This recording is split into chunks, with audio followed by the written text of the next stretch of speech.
தையீட்டு விகார். இந்த விகாரில் தமிழர்களுடைய காணிகள் எடுக்கப்பட்ட விடயங்களை மையப்படுத்தி நாம் பல செய்திகள், பல காணொளிகளில் நாம் பார்த்திருக்கின்றோம்.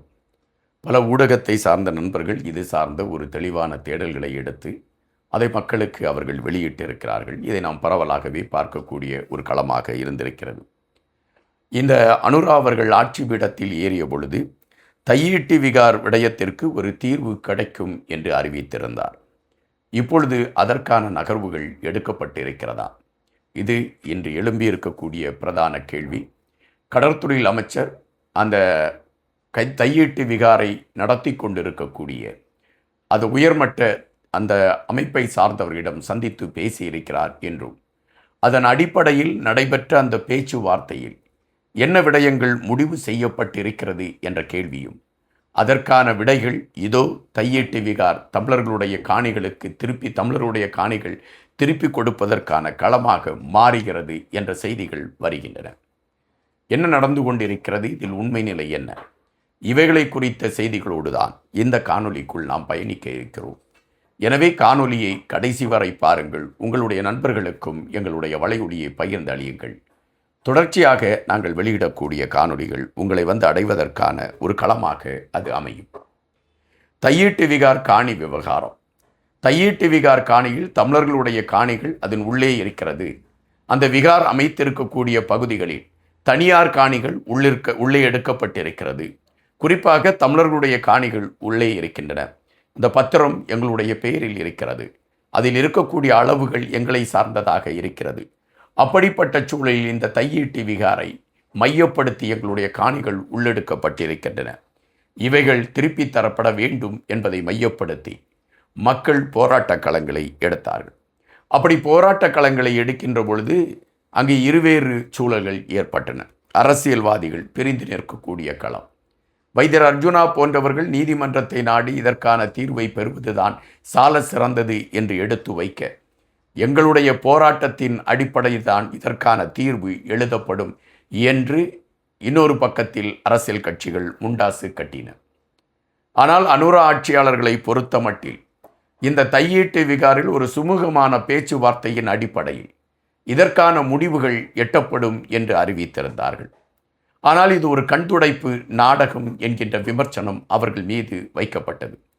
தொடர்ச்சியாக அந்த விமர்சனங்கள் இருந்தால் கூட தற்பொழுது அதற்கான தீர்வு ஒன்றை அரசு அறிவித்திருக்கிறது என்பதுதான் நாம் இன்று அறிய வேண்டிய ஒரு செய்தியாக இருக்கின்றன. அரசு என்ன களத்தை எடுத்திருக்கிறது என்பதை குறித்து நாம் பார்க்க வேண்டியதிருக்கின்றது. இன்று கடற்தொழில் அமைச்சர் எடுத்து வைத்திருக்கக்கூடிய கருத்து. கடற்தொழில் அமைச்சர் என்ன குறிப்பிட்டிருக்கிறார் என்றால், தையீட்டு விகாரில் தனியார் காணிகள் உள்ளே இருக்கின்றன. இந்த தனியார் காணிகள் அவர்களுக்கு பிரித்து கொடுக்கப்பட வேண்டும் என்பதை மையப்படுத்தி தையீட்டு விகாரை நடத்தி கொண்டிருக்கக்கூடிய உயர்மட்ட குழுக்களை சார்ந்தவர்களிடம் நாங்கள் பேச்சுவார்த்தை நடத்தினோம். அந்த பேச்சுவார்த்தையின் அடிப்படையில் இப்பொழுது ஒரு உடன்படிக்கை ஏற்படப்பட்டிருக்கிறது.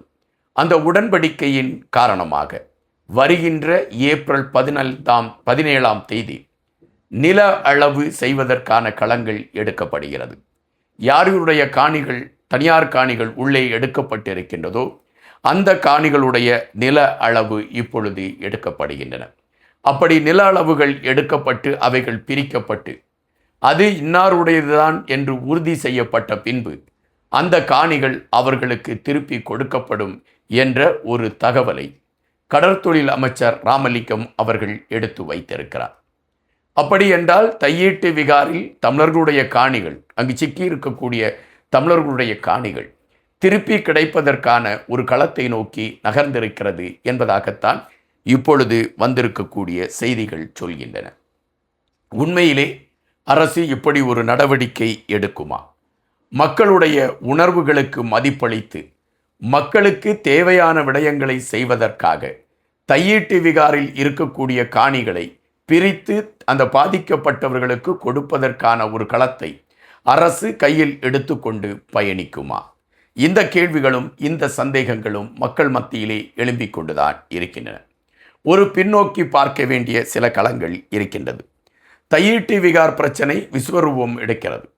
போராட்டங்கள் வலுவடைகின்றன. அப்படி வலுவடைகின்ற பட்சத்தில் தையீட்டு விகாரை மையப்படுத்தி பேச்சுவார்த்தைகள் நடைபெற்றது. தையீட்டு விகாரில் உயர்குழுக்களாக இருக்கக்கூடியவர்களிடம் பேச்சுவார்த்தைகள் மேற்கொள்ளப்பட்டன. ஆனால் அவர்கள் காணிகளை கொடுப்பதில்லை, இதற்கு பதிலாக வேறொரு இடத்தில் நாங்கள் காணிகளை கொடுத்து கொள்கிறோம் என்று ஒரு கதையை சொன்னார்கள். ஆனால் அதை மக்கள் ஏற்றுக்கொள்ளவில்லை. எங்களுடைய காணிகளை நாங்கள் கொடுத்துவிட்டு எதற்காக வேறொரு இடத்தில் போய் நாங்கள் காணிகளை பெறுவது என்று மக்கள் எதிர்ப்புகளை தெரிவித்தார்கள். கஜேந்திரகுமார் பொன்னம்பலம் போன்றவர்களெல்லாம் போராட்ட களத்திலே தீவிரமாக நிற்க அது ஒரு பரபரப்பான சூழலை அமைந்ததாகவே இருந்தது. இந்த சூழலில் நைனா தீவை சார்ந்த மடாதிபதி அவர்கள் இந்த பிரச்சனையை மையப்படுத்தி பேசுவதற்கான ஒரு களத்தோடு அவரும் தையீட்டு விகார் அந்த உயர் அமைப்பினரை சந்தித்து பேசினார். பேசிய பின்பு அவர் தெரிவித்த கருத்து, இது தமிழர்களுடைய பூமி இங்கு இருக்கிறது, எனவே தமிழர்களுடைய பூமியை கொடுப்பதற்கான களத்தை எடுக்க வேண்டும். அப்படி எடுக்கவில்லை என்றால் அவர்களுக்காக வேறொரு இடத்தில் அவர்கள் இழந்த நிலத்திற்கான ஒரு நஷ்டஈடாக வேறொரு இடம் கொடுக்கப்பட வேண்டும் என்று நைனா தீவின் மடாதிபதி தன்னுடைய கருத்துக்களை பதிவிட்டார். ஆனால் மக்களை பொறுத்தமட்டில் நாங்கள் எங்களுடைய அந்த மனையில் நாங்கள் வாழ்வதற்கான களத்தை நோக்கி நாங்கள் தேடிக்கொண்டிருக்கிறோம் என்று மக்கள் களத்தில் இறங்கி நிற்கக்கூடிய களமே அமைந்தது. தற்பொழுது அதற்கான ஒரு முடிவு கிடைத்திருக்கிறது என்றுதான் நம்மால் பார்க்க முடிகின்றது. முதலில் இந்த கூட்டம் நடைபெறுமா நடைபெறாதா என்ற கேள்விகள் எழும்பிக் கொண்டு இருந்தன. அரசு இந்த விடயத்தில் நியாயமான ஒரு நகர்வை எடுக்குமா என்ற கேள்விகள் எடுத்து வைக்கப்பட்டது. ஆனால் தற்பொழுது கிடைத்திருக்கக்கூடிய செய்திகளை வைத்து பார்க்கின்ற பொழுது, கடல் தொழில் அமைச்சர் குறிப்பிட்டிருக்கக்கூடிய தகவல்களை எடுத்து வைத்து பார்க்கின்ற பொழுது, தமிழர்களுடைய காணிகள் திரும்பி கிடைப்பதற்கான களம் உருவாகி இருக்கிறது என்பதுதான் நிஜம். ஒருவேளை அது காலதாமதம் ஆகலாம், ஒரு 2 மாதம் 3 மாதம் காலதாமதம் ஆகலாம். இத்தனை ஆண்டுகால போராட்டத்திற்கு ஒரு விடிவு கிடைத்திருக்கிறது என்ற கோணத்தில் தான் இதை நாம் பார்க்க வேண்டியிருக்கிறது. இதற்காக பலர் களத்தில் நின்றிருக்கிறார்கள், பலர் போராடி இருக்கிறார்கள், பலர் நீதிமன்றங்களை மையப்படுத்திய களங்களை எடுத்து பயணித்திருக்கிறார்கள்.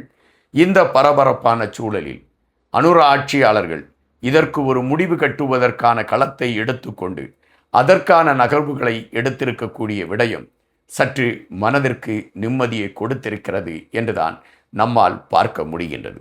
தற்பொழுது கடல் தொழில் அமைச்சர் குறிப்பிட்டிருப்பது போல அனைத்து விடயங்களும் அந்த கணத்திலே, அதாவது அதே நோக்கிலே சென்று முடிவடையக்கூடிய பட்சத்தில் அது தமிழர்களுக்கு மகிழ்ச்சியான செய்தியாகவே இருக்கும் என்பதுதான் நிஜம். இந்த காணொளியில் அந்த மகிழ்ச்சியான ஒரு விடயத்தை மையப்படுத்திய தகவலை பரிமாறிக்கொண்டதில் உண்மையிலே எனக்கு மகிழ்ச்சியாக இருக்கின்றது. நன்றியுடன் இன்பா.